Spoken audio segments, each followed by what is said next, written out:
Hayath Nagar సీఐపై Hydraa commissioner Ranganath fire అయ్యారు.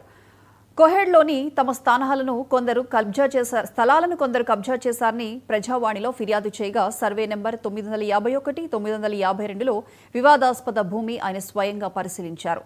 ఆ స్థలంలో మారణాయుధాలు చూసి సీఐపై ఆగ్రహం వ్యక్తం చేశారు. దాడి చేసినా ఎందుకు కేసు నమోదు చేయలేదని నిలదీశారు. దాడి చేసిన వారిపై కేసు నమోదు చేసి దర్యాప్తు చేపట్టాలన్నారు. ఇలాంటి పరిణామాలతోనే హైడ్రా పోలీస్ స్టేషన్ ఏర్పాటు చేసినట్లు బాధితులకు భరోసా ఇచ్చారు రంగనాథ్.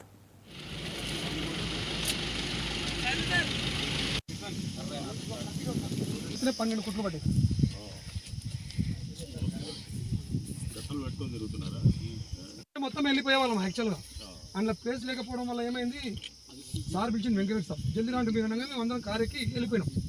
వెళ్ళిపోయి ఆడ పోయి కూర్చొని ఇట్లా మాట్లాడుతున్నాను. 5-6 మందికి కత్తులతో కొట్టిరంటే అశోక్ వెంకటేష్ సార్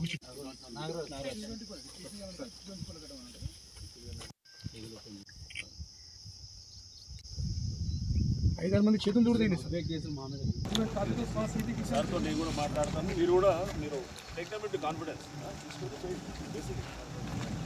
మేము కోహెడా గ్రామంలోని సర్వే నెంబర్ 951, 952, 954 సర్వే నెంబర్లలో లేఅవుట్లోకి వచ్చామండి. మేము మొన్న మే 1వ తారీఖున సంఘటన అన్ని వీడియోలలో చూసే ఉంటారు.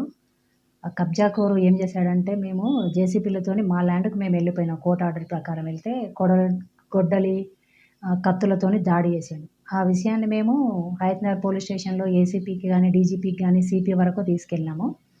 హైడ్రా రంగనాథ్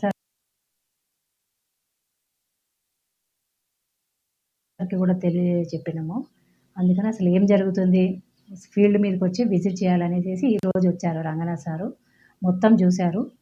చూసిన తర్వాత రికార్డ్స్ కూడా పరిశీలించి ఎవరికి న్యాయం చేయాలో అది తప్పకుండా చేస్తామని మాకు